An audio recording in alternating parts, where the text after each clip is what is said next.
Facebook is a massive traffic monster. As of this writing, it has over 1.3 billion, and that's with a capital B, daily active users. Think about that, over 1.3 billion people using the same website day after day. On top of this, it continues to grow. Also, when people are on Facebook, they pretty much stay there, and they view page after page of content. In fact, on a month-to-month basis, as of 2017, Facebook has slightly over 2 billion monthly active users. Of all Americans, 79% use Facebook at some level or another. If this wasn't impressive enough, the next platform that gets the highest percentage of American users is Instagram, which is owned by Facebook. Instagram clocks in at 32% of American usage. Among US residents, 53% reportedly use Facebook several times a day. In terms of the world's total population, more than 22% of people on the planet use Facebook with some level of frequency. The point is, Facebook is a massive traffic monster. You really cannot afford to miss out on Facebook and its marketing potential. If this wasn't impressive enough, wait, it gets even more mind-blowing. Once people log into Facebook, the system basically keeps tight surveillance on them. And the crazy thing is that this is all done with their permission. When you sign up for Facebook, there is a user license agreement that you must consent to. Unless you read the fine print, you wouldn't become fully aware that once you sign in, every like, comment, share, as well as pages that you liked and even ads that you clicked, will be monitored by Facebook. It's as if by watching your behavior, Facebook can make educated guesses as to what your interests are and can then show you advertising that fits those interests. Sounds pretty fair, right? Well, this extends across the board. That's right, every group you join as well as interactions on Messenger are monitored, tracked, and targeted by Facebook. This is not lightweight targeting, mind you. When it comes to fine laser targeting of demographic groups based on individual user behavior, nothing even comes close to Facebook. As awesome as these traffic statistics, advertising technologies, and promotion potential may be, I've got some bad news to report. Too many businesses still fail to fully leverage Facebook. This training teaches you the best ways to promote on Facebook. It also gives you step-by-step instructions, so you can engage in Facebook marketing with a higher than average chance of success. There are very common marketing mistakes that even promotion veterans commit on Facebook. It seems like even the very best of us are not immune to these common mistakes. It's a good idea, if you want to save a lot of time, effort, and money at this point, to become aware of these mistakes. This will decrease the likelihood that you will probably commit these same errors. Starting off paid campaigns with a bang. Do not start off your paid campaigns with a bang. Start with a free campaign first, build your audience organically, get some consumer intelligence, then you should have the information you need to put together an experimental paid marketing campaign. Start low and slow. The worst thing you can do is to jump in with a massive budget, and absolutely no clue. Starting a paid campaign with an immature page. If your page is very new or there's really not that much engagement yet, you might want to hold off on a paid campaign. You simply don't have enough target audience profiling information to base a successful paid campaign on. Using mass content posters with discovery tools. Many marketers use some sort of one-size-fits-all mass promotions tool for Facebook. They would discover all sorts of Facebook groups and pages, and then they would use this tool to spam those areas. Don't do that. You're not doing your brand any favors when you do that. All you're really doing is you're spamming. It's only a matter of time until you get banned. Promoting direct affiliate links or direct sales page links. There's an old saying, you can lead a horse to water, but you can't make it drink. By the same token, you can get a lot of people on Facebook to click on your links, but don't expect them to convert once they go to that affiliate sales page or your own direct sales page. Why won't people buy? After all, they did click on your ad, right? Answer: they haven't been properly qualified. In many cases, they clicked out of curiosity. Maybe they clicked by mistake. Whatever the case, you still did not get a sale. Posting direct links is not the way to go. You have to build confidence. You have to build trust first. Pulling random content and curating them based solely on keywords. You can't be lazy and just set Facebook publication tools up to just pull any and all content from Facebook that has something to do with your keywords and then just blast them out. You're just spamming when you do that. You have to be very deliberate and careful regarding the kind of content, whether curated or not, that you will associate with your brand. Rotating and republishing the same content over and over again. Have you ever gone to a Facebook page and it seems like all the content got reposted over and over again within the same day? The idea behind this practice is that the more the Facebook audience members see the content, the more likely they will click through. It looks like you're just spamming your page fans over and over again. Don't be surprised if they unlike your page. Wholesale optimization of ads. Another common rookie mistake on Facebook involves paid ads. If you notice that one of your ads is simply not performing, it's very tempting to just come up with a brand new ad by completely replacing the ad with something that looks totally different. When you do this, you really don't know which part of the new ad is succeeding or failing. You're basically taking shots in the dark. If your ad's performance improves, you don't know what caused the improvement. You have to have some sort of strategy or method that will enable you to track where the improvement in your click-through and, ultimately, your conversion rates are coming from. Simply swapping out ads in total or in whole doesn't really give you the data that you need to make effective decisions. Copy and paste competitor ad strategy. Some marketers are so lazy that they would just look at their competitors and essentially just copy their ads. Of course, they're not going to copy word for word, but they still end up failing. How come? Well, your competitors spent a tremendous amount of money optimizing the ads that they're showing. Their ads work. However, you won't get a competitive advantage if you copy them wholesale. You can't just copy somebody's ad without knowing what you're doing. Indeed, only a certain portion of your competitors' ads truly deliver results. If you don't know what you're doing, you don't know what portion that is, so you're basically taking a wild stab at your ad's design. You may be saying the wrong things at the right time, or you're saying the right things to the wrong people. You end up failing. Quitting paid marketing too early. Many rookie Facebook marketers have a one-time, big-time mindset. They've heard of how awesome Facebook traffic is, so they put together some hard-earned, precious capital to run an ad campaign. If the campaign doesn't work out according to their expectations, they're too quick to pull the plug and quit FB ads altogether. Just because things aren't working out, it doesn't mean that you have to pull the plug on the whole thing. You can stop certain campaigns and start new ones and operate with the same budget. You can make modifications of your existing campaigns. Failing like a huge train wreck. Have you ever seen a slow-motion train wreck? It's quite sad because it's all too predictable, but you can't turn your head and look the other way. You want to know what's coming next. You know, at the back of your head, what exactly is going to happen, but it's so slow, so massive, that you just can't help but look. Your Facebook marketing campaign can proceed the same way. You know that the campaign is failing, but you can't quite put your finger on the cause, so you just go through the motions like a deer with its eyes caught in headlights. Why not choose to learn how to fail quickly? Since you are not going to make 100% of your shots, learn to live with this fact and move on. Learn to fail quickly using a tiny budget. This way, you can run many different experiments. Even though the vast majority of them are failures, that's okay. You only spent a fairly small amount of money figuring out winning ads. Please understand the nature of the 10 mistakes above. Imagine yourself being in situations where these mistakes are likely to take place. Learn how to spot them well in advance.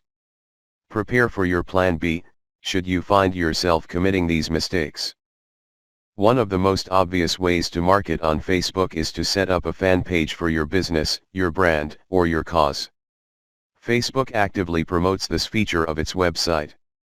What it doesn't tell you is the fact that Facebook has been actively modifying its algorithm to the point that you're going to have very popular content for you to reach most of the people who have expressed interest in whatever it is you're promoting. Put simply, not all the people who liked your page will get to see your updates. In fact, in most cases, only a small fraction of those people will get to see your updates. Sadly, Facebook is actively working to limit the free traffic exposure you would get until you can prove to it that your content is really popular with your page's fans. Here are the steps you should follow to market on Facebook. Step number 1, find your competitors on Facebook. The first thing that you need to do is to avoid reinventing the wheel. You need to avoid trying to figure things out on a completely hit or miss basis. Instead, reverse engineer your competitors. Let them do your homework for you. How? Well, find them on Facebook and learn from what they are doing. Step number 2, get the industry standard look and come up with your own take. Every niche has an industry standard in terms of social media profile, brand appearance, and content strategy. The sooner you understand this, the sooner you will be poised to achieve social media marketing success on Facebook. The longer it takes you to learn this, the longer you will struggle. Understand that your niche audience has become familiar with how certain brands or websites are positioned on social media. If they can't make heads or tails of your social media brand, they probably would not like your page. It may seem weird to them because it seems so far off from the industry standard. Your job at this step is to figure out the industry standard look, content strategy and other elements and come up with your own take. Step number 3, reverse engineer your competitors' content strategy and curate. Lots of business owners would post hot content on their social media accounts as well as their blogs.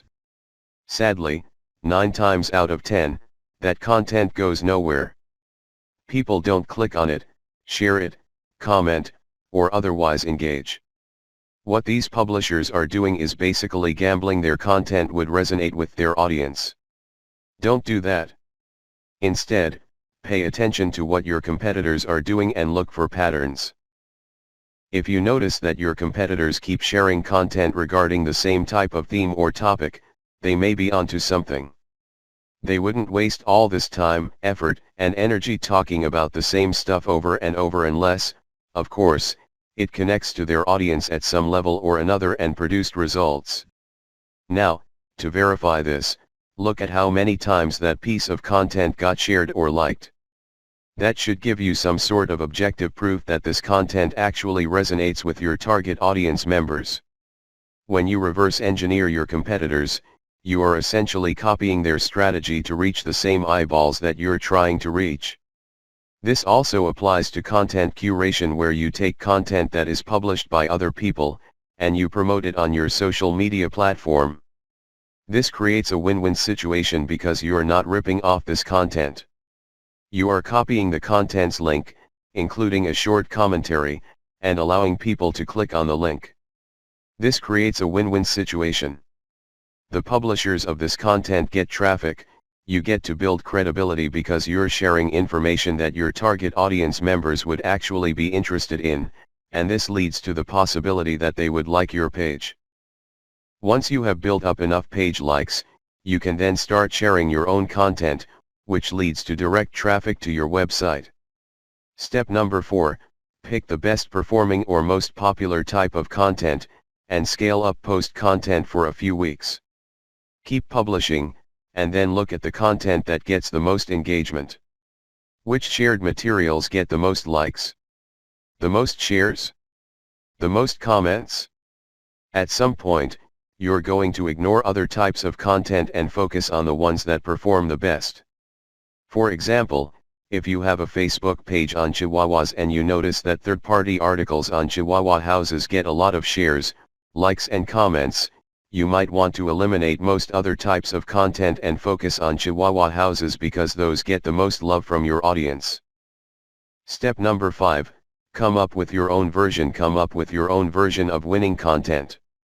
For example, you know that Chihuahua houses get a lot of love and are very popular on your page. Come up with your own articles about that topic. These articles, of course, drive traffic directly to your blog or your online store. These have to be at the same level of quality as your third-party content or better. Pay attention to how your curated popular content talks about the topic and adopt the same style but deliver something better. Maybe you should offer longer information, more up-to-date information, or blog posts that have multimedia elements like videos and graphics.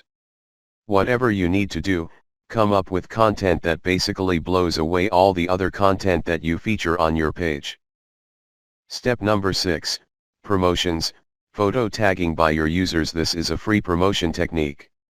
Tell your page fans that you're going to give them some sort of digital freebie. Maybe it's a graphic badge, maybe you're going to mention their name on a post, maybe you're going to give them a free ebook or some sort of free software.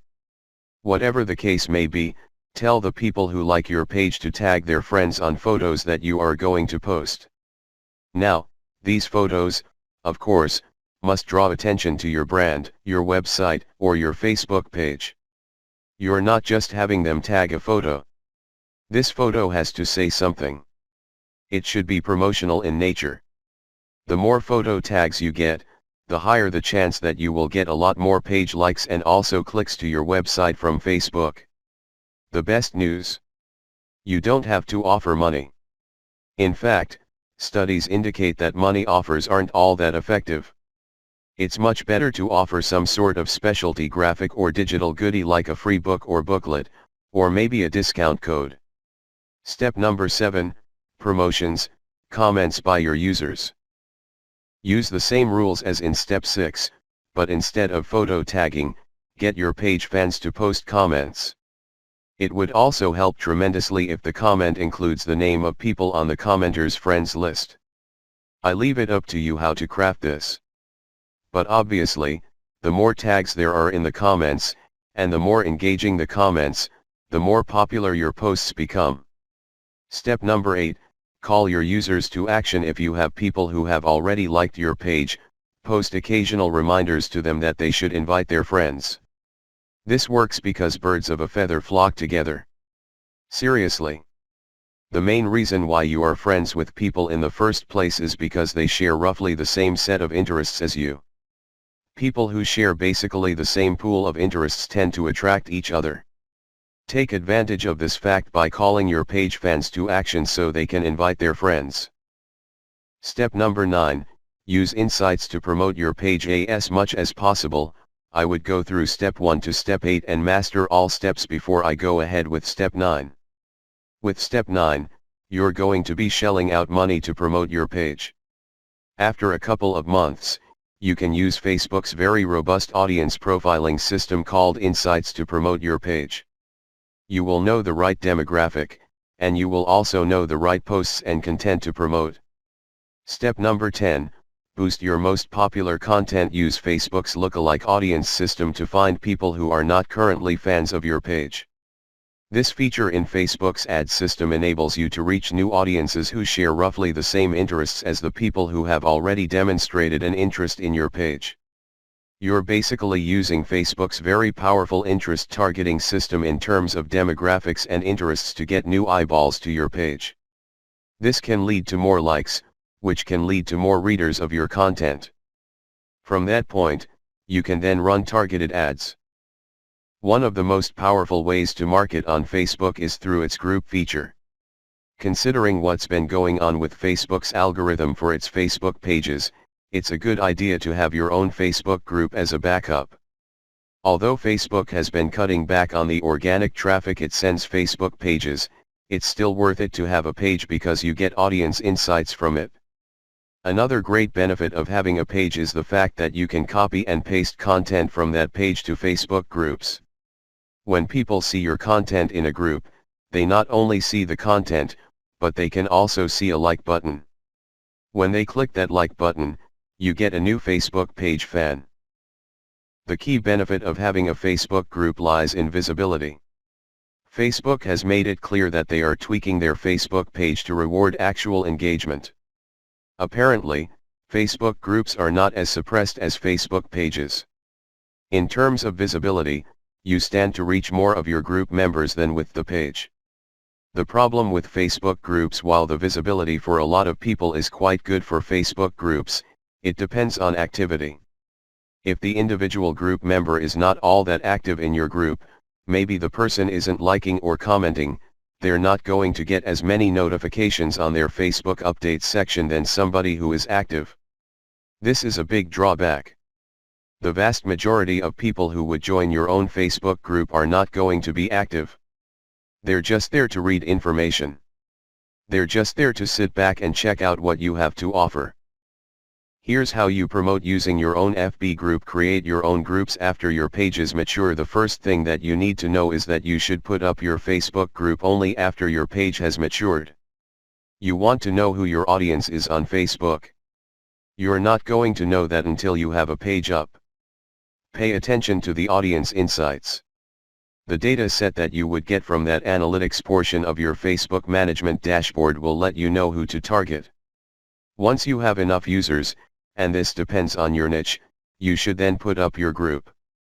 Your group must be as identical as possible to your page. If you have a logo, put the same logo there. If you have some sort of motto, put the same motto or slogan there. The key here is to use your Facebook group as an extension of the brand that you're creating with your Facebook fan page. Give your group members a reason for coming back. This, of course, means original content or freshly curated content that you don't show on your Facebook fan page. You have to give people a reason for following you on as many different places on Facebook as possible. This, of course, boils down to premium content. Market to other groups. This is the most important part of Facebook group marketing. Because if you were to just build your own group as a supplemental source of traffic for your page, you're probably not going to grow all that much. You have to go to other groups which have already done a good job attracting the eyeballs that you want to attract. There has to be a tight fit between these groups and your niche. Go to those places and become a credible poster. This means that you should refrain from just dumping the same content that you have on your page to these groups. Invest time in them to become a local expert or a credible authority. It doesn't take much. If you're the first person to always comment and your comments are always insightful or bring new information to the table, people sit up and pay attention. People can see that you are an asset to the community and they are more likely to give you the benefit of the doubt when you share content that obviously comes from your page. Once you have established credibility, share your own page content. As I've mentioned above, these posts not only have content and your brand, but also a like button. This is a great way of getting page fans. Always engage. When people comment on what you post, reply. They might be haters, they might be critics, but it doesn't matter, reply anyway. This conditions the mind of your readers that you are approachable, accessible, and you actually want to help people out. If you just drop a link and take off immediately, you're a spammer. You're not a community member. You're obviously not somebody who's there to add to people's knowledge and bring value to their lives. My most important tip after sharing high-quality third-party content that you do not share on your page in groups: pay close attention to your page's audience insight. Find your most popular piece of content. Look for third-party content that is similar to that and see if you get a lot of positive engagement when you share that material. If this pans out, then use content from your site that fits the same themes as the tried and proven popular content on the Facebook groups that you're in and use those to get page likes. Influencer page outreach really boils down to creating allies. In your niche, you are sure to have competitors. However, some of these competitors are open to cooperating with you. Many will not give you the time of day, but there are few who would see the strategic advantage of partnering up instead of competing. There are also other people on Facebook who have pages and who are not competitors with you. They may even have a lot of fans. Here's how you build alliances with influence leaders on FB. Step number 1, find competitors. The first thing that you need to do is to look at your notes when you reverse engineered your competitors. These people are in the same niche as you. After all, you studied them to get the industry standard content strategy as well as page layout and design for your own Facebook page. Next, you should look for non-competitors who specialize in your niche. There should be quite a few of these. These are not merchants or ones who provide services. They're not competing for the same dollars as you. Instead, they cater to the same audience as you. Try to find as many of these as possible. Step number 2, pay your dues by engaging. I know, at this point, it's very tempting to just go to a competitor's page and post a comment on one of their posts. In the comment, you're dropping a link to your page or to your website. You then repeat this many times on all their posts. Well, let me tell you, if you do this, you're going to get banned. Whatever links you put up will get deleted. It's a waste of time. Don't even think about it. The same applies to influential niche observers. These are non-competitors, but you shouldn't spam them either. Instead, you should pay your dues by engaging. How do you do this? First, you need to share high-quality content.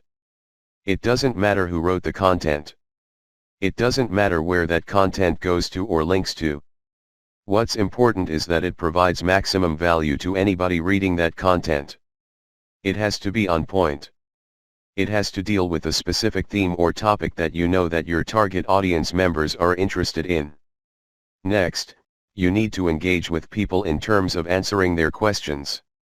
Try to be a facilitator. Try to be a mediator. Try to be the go-to source of information for your niche. If people are looking for statistics, go on Google and find them the statistics they're looking for. If they're looking for a video, go to YouTube and search for the content that they're looking for. The more you do this, the more people will pay attention to you because, let's face it, in any kind of online group communication platform, only a very few people actually produce high-quality content. You can count them on one hand, most of the time. Everybody else is basically a leech. They take information, but they only give from time to time, if at all. Be that expert. Be that go-to resource. Another way you can engage is by asking questions. Now, these questions should not be very basic or dumb questions. Instead, they should be deep, insightful questions. You can also ask questions that try to tie many issues together. Maybe people are concerned about many different issues. When you ask questions that tie all these together, it can be very useful. You should also give feedback to people's responses. You have to do this in a respectful way. You cannot come off as a hater or somebody who's just plain negative. There is such a thing as constructive feedback. Remember, the name of the game here is to add value to the places that you're on. This means sharing information and enhancing information through proper questions and feedback. Step number 3, become credible, then reach out at a certain point, people will start asking for you by name. People will try to reach out to you via Messenger. That's when you know that you have become an asset to these groups. That's when you know that you are on people's radars. You're not just this random person showing up every once in a while, dropping a link. Instead, you're that person that helps keep these groups together. This is when you reach out. This is when you try to engage with the group administration. Usually, the best way to do this is when they engage with you. Maybe they mention your name, or they send you a message on Messenger. Whatever the case may be, try to wait for them, or reach a high enough level of engagement and acknowledgement from other community members before you reach out. What are you going to be reaching out for? Well, there are many different opportunities on the table. You can ask to swap content with your page. Most page admins don't have a problem with this. You can also ask for a shout out. Basically, the admin of the page that you're on will tell page fans to check out your page because your page is a friend of the page they run. You can go through some ideas regarding joint events. Now, please keep in mind that this is not like a real event where people have to physically go somewhere, or you have to rent out some hall, rent out security, or get food. No. This is an online event. Maybe a seminar, a live Facebook session conducted from 2 locations, or it can be an interview. Another opportunity on the table is, of course, guest blogging. You probably don't need me to remind you of how value-packed this is. Not only do you get eyeballs to your link, which can produce direct traffic, but you also get tremendous search engine optimization benefits if the partner has a high-value blog. You can also reach out for infographics. This means you create an infographic and you get the admin to post the infographic on their blog with a link back to you. Again, this boosts your SEO chances. Finally, you can collaborate on content. This is custom content intended for both your audiences.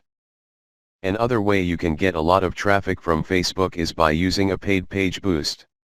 Basically, you are paying for the promotion of your page. This is different from a page post boost. You're not promoting the content of your page. You're promoting the page itself. This is a great way to get page likes and to broaden the statistical demographics of your page. Why is this important? Why is it a big deal that you get a broad statistical demographic snapshot of people truly interested in whatever it is you are promoting? You have to understand that Facebook works best when you target people by their interests. This is a bit tricky because if your page is statistically inaccurate as far as your niche is concerned, you probably would have a very faulty set of targeting parameters. You're not quite there when it comes to getting the interest of people you're trying to reach. This is why it's crucial that your page gets a truly honest snapshot of the range of interests as well as demographic information of the people who are actually interested in whatever you are promoting. This is hard to achieve if you are just promoting your page organically. Maybe you're not putting in that much time in getting the word out about your page. Perhaps you are just sharing the word on several groups that may not line up, demographically speaking, with your niche. Whatever the case may be, there might be a blind spot there. This is why I suggest that at least at a minimal level engage in some sort of paid page boost campaign. Make sure your page is mature enough before you launch a paid page boost campaign. Make sure that your page has been around for a long enough time for it to build up enough user insight as well as engagement levels for you to accurately target the demographic you should begin with. This is important. If you're able to pull this off, then your demographics will help you run more successful campaigns involving your content or your direct traffic campaigns. These are campaigns that direct traffic from Facebook directly to your target website. You're going to do that primarily using a lookalike audience campaign. Make sure you're ready for a sponsored page ad buy when you're buying a sponsored page ad campaign. Make sure your page looks good. Make sure you're sending the right signals both in terms of graphics and text. You don't want to waste your money, so make sure that at least everything looks like it's ready to go.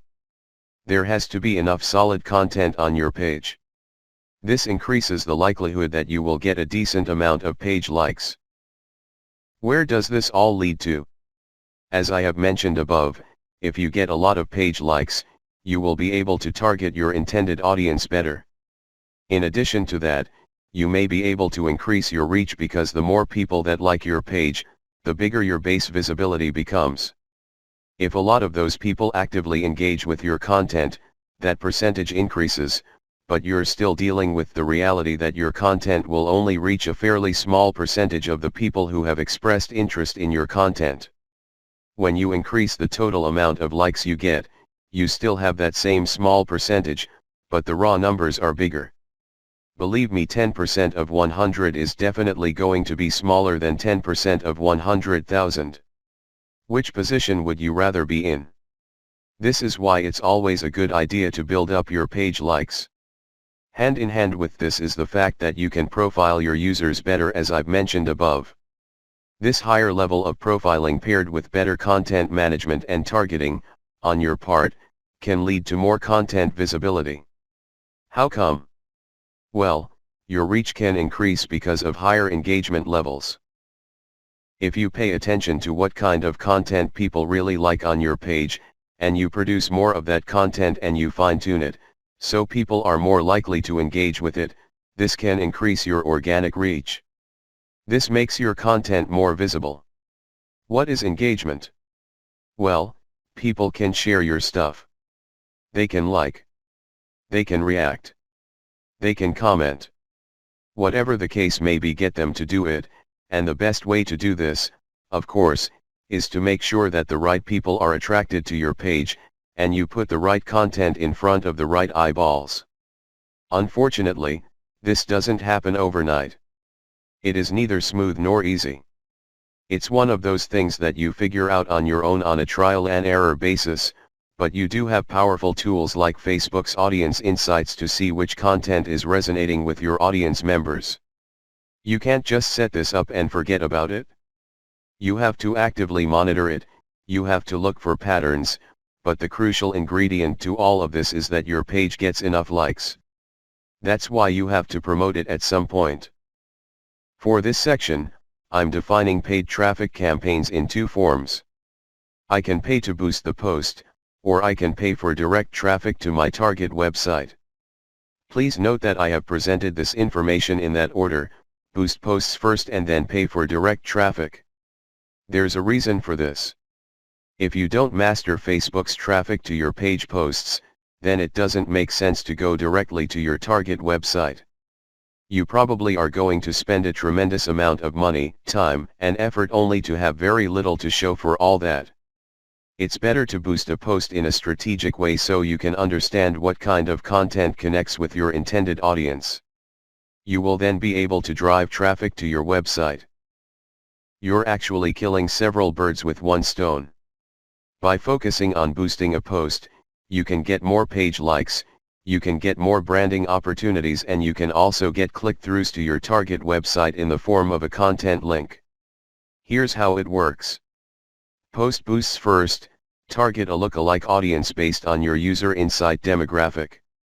In other words, Facebook is going to show your ad to a fresh set of users who share the same demographic details and interests as your current page fans. People with these similarities are more likely to like your content. You're not going to pay Facebook to show your post to people who have already liked your page. Instead, you are trying to get fresh eyeballs to your page posts. You do run quite a bit of a risk. Existing audience post boosts. The next option you have available to you is to boost your post to people who have actually liked your page. These are your actual page fans. They know roughly what you're about, they like your content enough to like your page. They're expecting your content. Unfortunately, like I said earlier, Facebook only shows your content to a small fraction of people who liked your content. Unless your fans select see first when they like your page, Facebook will use its natural algorithm to select the initial group of eyeballs that will show your page content. If enough people engage with your content, then Facebook will show even more of your page fans your content. However, it's never going to show it to 100% of your fans. That rarely happens. This is why it's a good idea to boost your post to reach more of the people who have liked your page. The upside to this is these are not virgins. They've seen your page. In fact, they've seen it and liked it so much that they have clicked the like button and want to see your content. At least you know that there is some sort of interest there.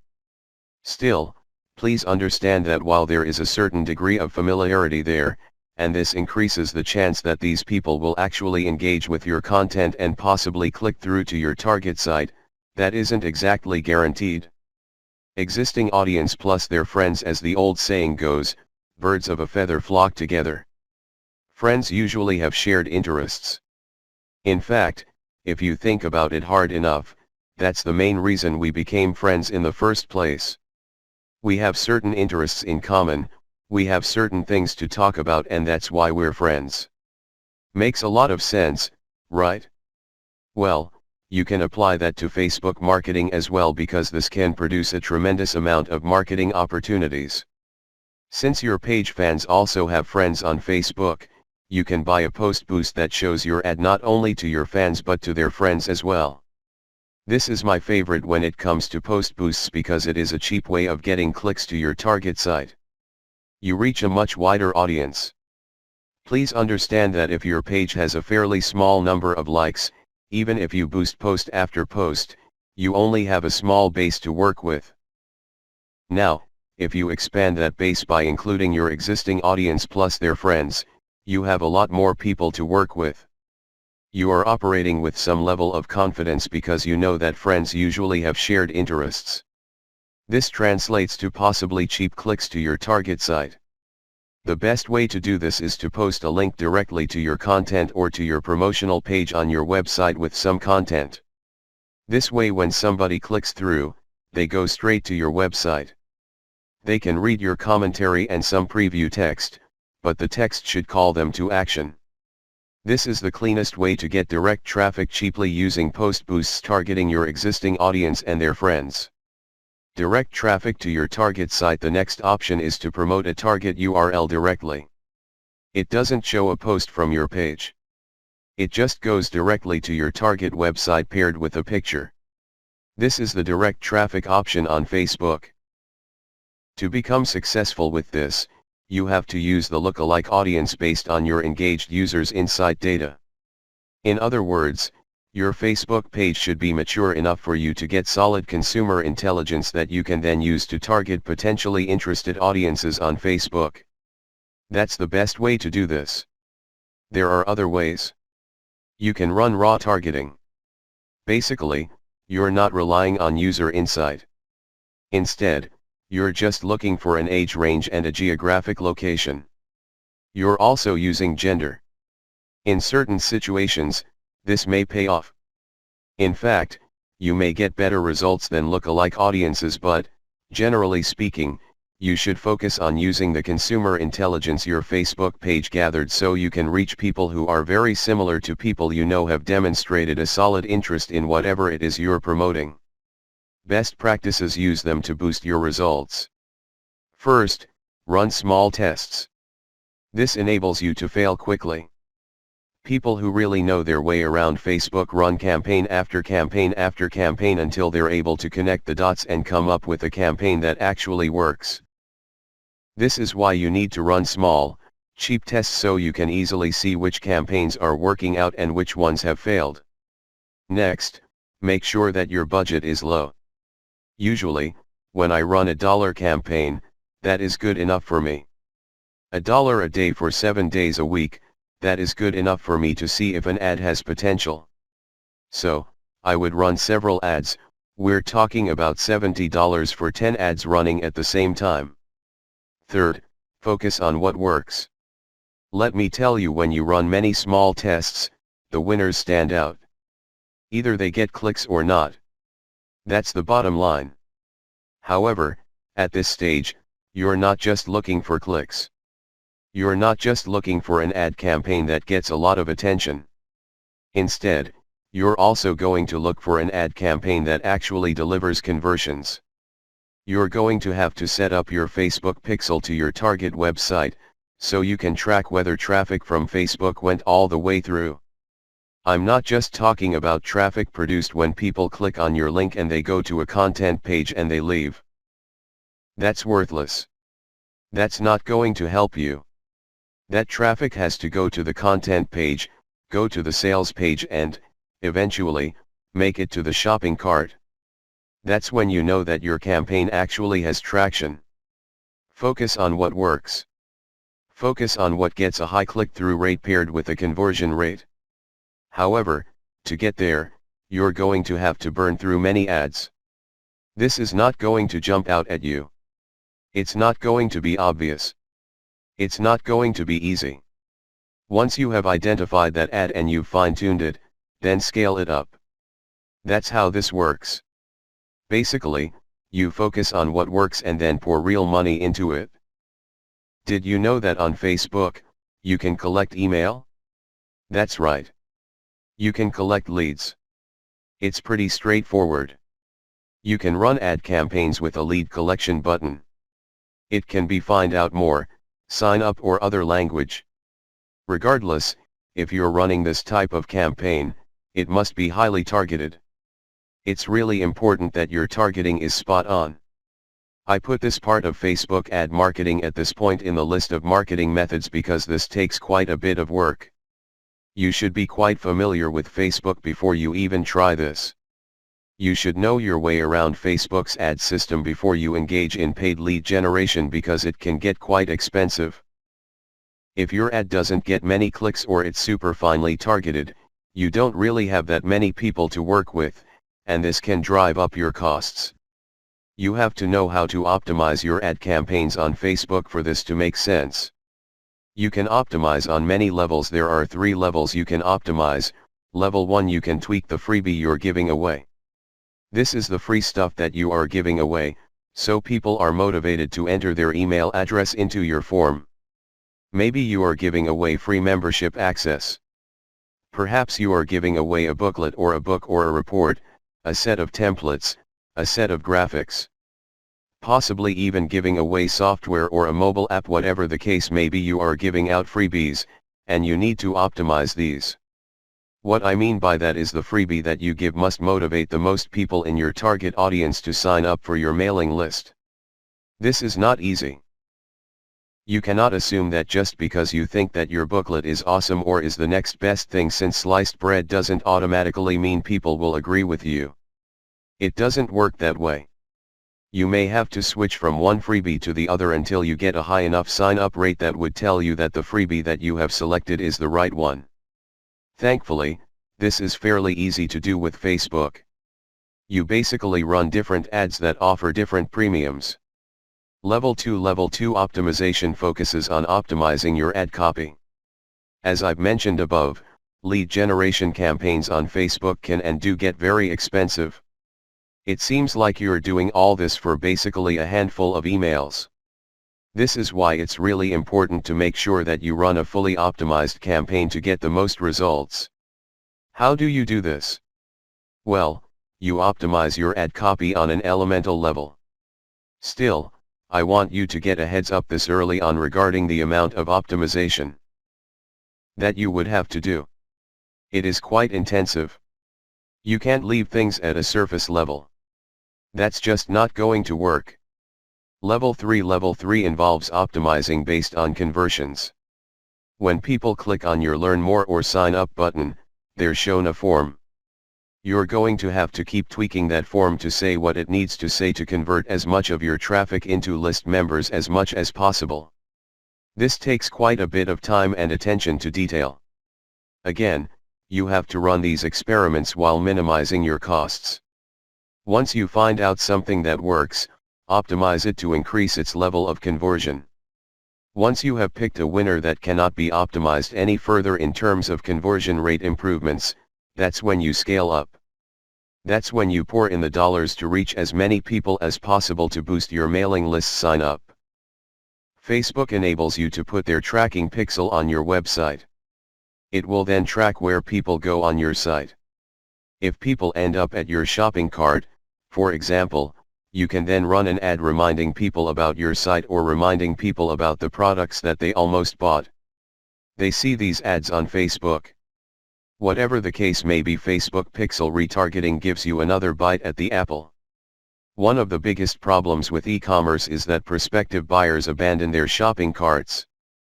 A large chunk of these buyers simply decide at the last minute or at some point in the buying process to dump their shopping cart. They don't do follow-through. This is where the retargeting campaign begins. It's basically a way of reminding people who have already expressed an interest in whatever it is you're offering to come back. If anything, you recycle traffic that you have gotten from Facebook. Another benefit of this technology is that it pulls traffic from Facebook that you did not get from it originally. For example, if you did an independent marketing campaign completely free of Facebook but you put a Facebook retargeting pixel on your page, when people from that independent campaign, maybe it's a forum promotion or search engine optimization or another social media platform or whatever source, go back to Facebook to check their accounts, your ad will show up. Sounds awesome, right? These are all possible through a Facebook pixel retargeting campaign. There are 2 steps to it. It's pretty straightforward. Install Facebook Pixel on your website. The first thing that you need to do is to install the Facebook tracking pixel on your site. To do this, you just go to Facebook's business section and look for their pixels instructions. It's pretty straightforward. Even if you are using WordPress as your content management system, installing Facebook Pixel is a breeze. Next, you need to make sure that you drive traffic to your site. This means that you have to let traffic flow to your site for quite some time before you launch a retargeting campaign. It's not a good idea to launch a campaign as quickly as possible. You have to have enough targeting pixels installed in people's browsers for this to make sense. Otherwise, there are just not enough people to work with. Now, keep in mind that if you are in a niche that has generally low traffic levels, then you would have to conduct your campaign even though the overall traffic flow to your website is fairly low. Run ads on Facebook for retargeting. The ads that you're going to run for Facebook Pixel retargeting are going to be a bit different from the normal boosted posts or picture links that you run on Facebook. Instead, these are going to try to achieve two things. You can remind people about what they did. Maybe they wanted to buy something, but they changed their mind at the last minute. Perhaps they were reading some sort of conversion article and were about to enter their email address, but they didn't. Whatever the case may be, you're reminding them to come back to what they were doing before. The other thing that you can do with your Facebook Pixel retargeting campaign is to pull people deeper into your website. Usually, a website is composed of two parts.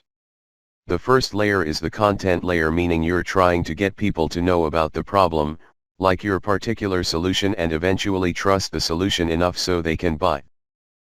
The other part, of course, is pretty straightforward. It's all about buying. But there's a complication. A lot of people would go through the content layers, but they never make it through to the actual buying part. They never make it to your conversion page. This is where retargeting ads that pull people deeper into your website makes a lot of sense. For whatever reason, somebody reading an article on your site decides to close the window and get out of your site. You can run ads that tell them about content, but another piece of content that is related to what they were reading before. This pushes them further down the conversion funnel. Alternatively, you can run an ad that promotes your conversion page. Basically, what you're saying to the prospect is, you've figured out what my website is about, and you have a clear understanding of what I have to offer. Maximizing your results from Facebook Pixel retargeting. I suggest that if you want to maximize the results you get from retargeting, promote your squeeze page. That's right. Promote the page that recruits people to your mailing list. Usually, there's some sort of freebie. There's usually some sort of book or booklet that you're giving away so people can enter their email address. Whatever the case may be, push the squeeze page. Don't dump them to your sales page unless, as I have mentioned above, they actually reached your shopping cart or conversion page and changed their minds at the last minute. That's pretty much the only situation where you should retarget, showing an ad that goes directly to the conversion page. Other than that, convert them to sign up for your mailing list. It's your mailing list with its many chances at gaining attention, building trust, and gaining credibility, which actually will do the heavy lifting as far as converting that prospect into an actual sale. Follow the steps below so you don't overthink things and make bad decisions when optimizing your FB ads. Reverse engineer your competitors and come up with a standard model. If you have a personal account, find your competitors and like their pages. Before you know it, you will start seeing ads either from your competitors themselves or from businesses that are very similar to your competitors. Pay close attention to these ads. Reverse engineer them to find the standard model for these ads. In other words, go through as many of these ads as possible and get a clear understanding of what kind of pictures, headlines, and text they use. Also, if they are mostly promoting posts, pay attention to that. Whatever the case may be, look at what they're doing and see common patterns. Focus on the most commonly used strategies because this gives you the industry standard model. Don't get sidetracked by ads that seem so different, so new, or so innovative, because if they are so different from the industry standard model, they're outliers. There's a high chance that those ads do not convert. Come up with your own version and test with a low budget. You don't want to burn through a tremendous amount of cash during the testing process. There will be a time and a place for you to get crazy with the budget, but now is not the time. Create variations and test. Now that you have come up with your own version of the standard model, create variations of it and then run low-budget tests.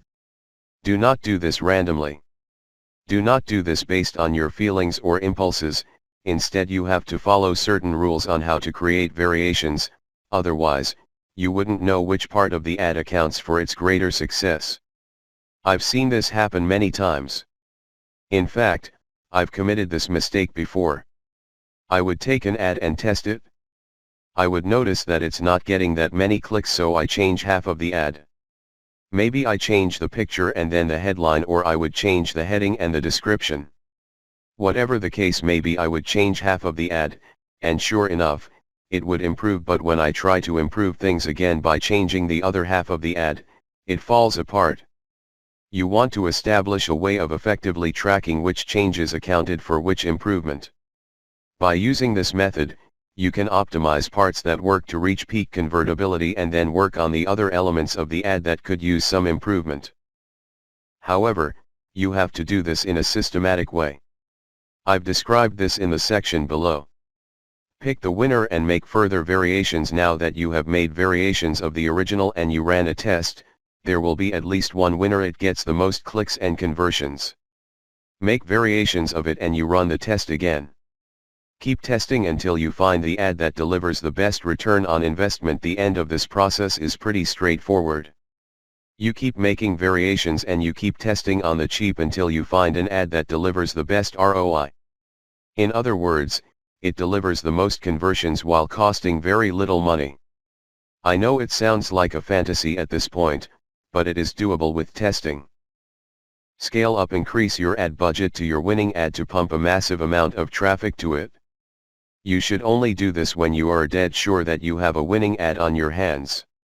In other words, you have tested it rigorously and have optimized it to the point that it cannot improve its conversion rate any further.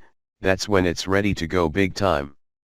Make sure you optimize on an elemental level. The big problem with the ad optimization method I described above is, how do you know which part of the ad to change up? How do you know which part of the ad to optimize?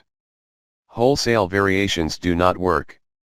You can't just take an ad, see that it doesn't work, replace it with a completely different ad, see that it doesn't work, and then repeat that process. Even if you're spending very little money, it still burns a tremendous amount of time, effort, and opportunities. You need to have a better way to turbocharge your results. Vary on an element by element basis. I would take an ad, and I would restrict my optimization to a specific element of that ad. Every ad actually has many elements. There is the graphics, the heading, the description, the link. I would start with one element, and I will come up with different versions. The most obvious part is the picture. So, I'd play around with the different pictures, and see which gets the most clicks. I would then come up with a variation of that picture and see if I can improve my click-through rate. Again, I'm spending very little money here. I just want to see an improvement in click-through rate for that element that I am varying. Once I have reached a plateau, and I can't improve any more on that element, I would then switch to another element. For example, if I'm running a campaign for dog food, and I notice that my best performing picture after a series of variations is a picture of a chihuahua that seems to be smiling, I will keep that picture, but then I will then switch to the next element of the ad, which is the headline. I would then keep varying the headline to see if I can improve the conversion rate of that ad. Once I've reached the ceiling or a plateau for improvements in conversions due to headline changes, I then move to the description. Do you see how this works? You know that you have to vary an element if you keep picking the winning variation. You do this with small tests until the whole ad is optimized. After all elements have been optimized, scale up your ad by. Once I've gotten an ad that converts much better than its original form, and I've gone through all the elements, now is the time to scale up. This is where I pour quite a large amount of cash into my Facebook ad campaign to boost traffic. Facebook marketing is a lot of fun because there are a lot of things to discover, but it can also get very expensive if you don't know what you're doing. Follow the 8 proven promotion methods covered in this training so you can start your Facebook promotion campaign on a solid path to success.